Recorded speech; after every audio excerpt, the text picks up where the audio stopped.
নমস্কার, কেমন আছেন সবাই? আশা করব আপনারা সবাই খুব ভালো আছেন। আজকে আপনাদের সাথে একটা অসাধারণ রেসিপি শেয়ার করব। আজকের রেসিপি হলো মালাই পাটিসাপটা। অসাধারণ খেতে হয় আর বানানো খুবই সহজ। পুরো ভিডিওটা দেখলে বুঝতেই পারবেন যে কত সহজে এই রেসিপিটি তৈরি করে নেওয়া যায়। চলুন এবার দেখে নেওয়া যায় কিভাবে তৈরি করছি। মালাই পাটিসাপটা বানানোর জন্য প্রথমে আমি পাটিসাপটার পুরটা তৈরি করব। তার জন্য একটা কড়াইতে 1 কাপ দুধ নিয়ে নিয়েছি। ভালো করে এবার দুধটা জাল দিয়ে নেব।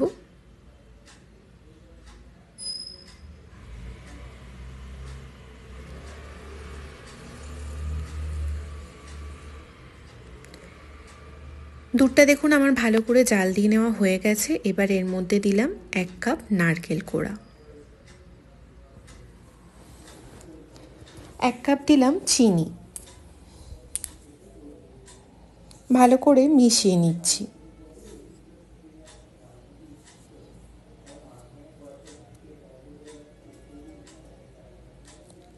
চার চামচ গুঁড়ো দুধ দিয়ে দিলাম।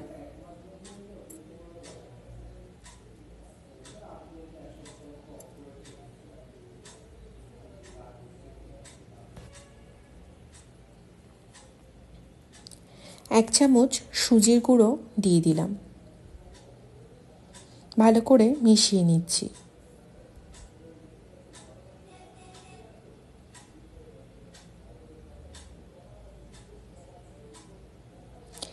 এভাবেই নাড়াচাড়া করে নিয়ে কিন্তু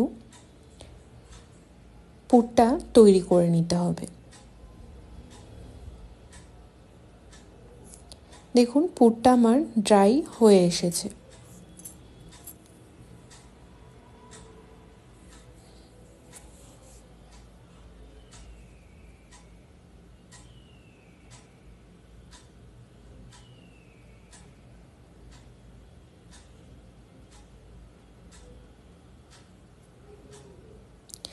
এবার একটা মিক্সিং জারে 1 কাপ সুজি, 1 কাপ চিনি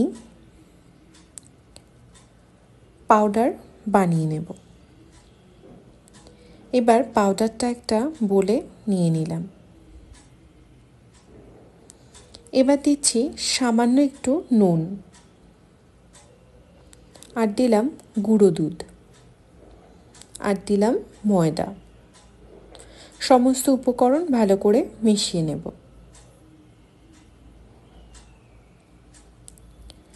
এবার অল্প অল্প দুধ দিয়ে পাটিসাপটার ব্যাটারটা তৈরি করে নেব।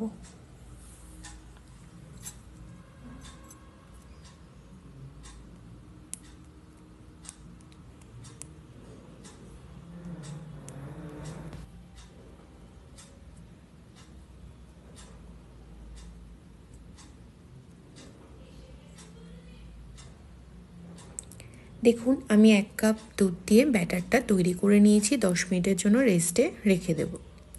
এবার 10 মিনিট পর ব্যাটারের মধ্যে স্বাদ মতো গুড় মিশিয়ে নিলাম।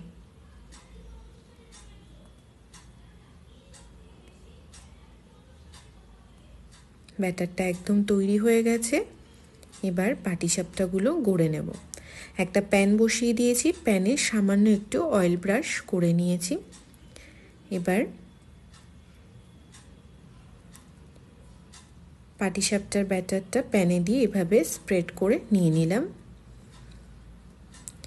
যে পুরটা তৈরি করে রেখেছিলাম সেটা এবার দিয়ে দিলাম। দেখুন কতটা ইজিলি পাটিসাপটাটা তৈরি হয়ে গেল। প্যানে কিন্তু একটু লেগে যায়নি। প্রত্যেক কটা পাটিসাপটা আমি এভাবেই গড়ে নেব।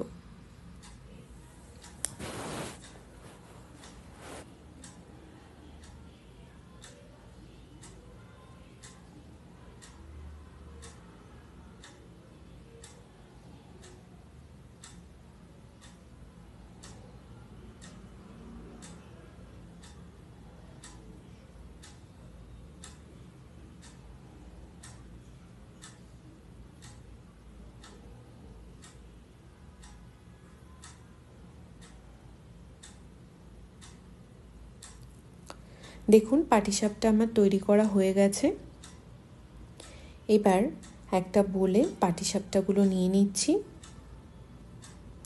এবার পাটিসাপটার উপরে মালাই দিয়ে নেব। মালাইটা আমি তৈরি করেছি 1 লিটার দুধ আর খোয়া ক্ষীর নিয়েছি 50 গ্রাম, হাফ চামচ নিয়েছি জাফরান আর হাফ চামচ নিয়েছি এলাচ গুঁড়ো, হাফ কাপ নিয়েছি কনডেন্স মিল্ক। সমস্ত উপকরণ ভালো করে ফুটিয়ে নিয়ে আমি মালাইটা তৈরি করেছি। আপনারা কিন্তু বাড়িতে অবশ্যই বানাবেন, আমাকে জানাবেন আপনাদের কেমন লাগলো। যদি ভালো লাগে আমার এই চ্যানেলটিকে অবশ্যই সাবস্ক্রাইব করবেন, পাশে থাকা বেল বাটনটা অবশ্যই প্রেস করবেন। সবাই খুব ভালো থাকবেন, সুস্থ থাকবেন। অসংখ্য ধন্যবাদ।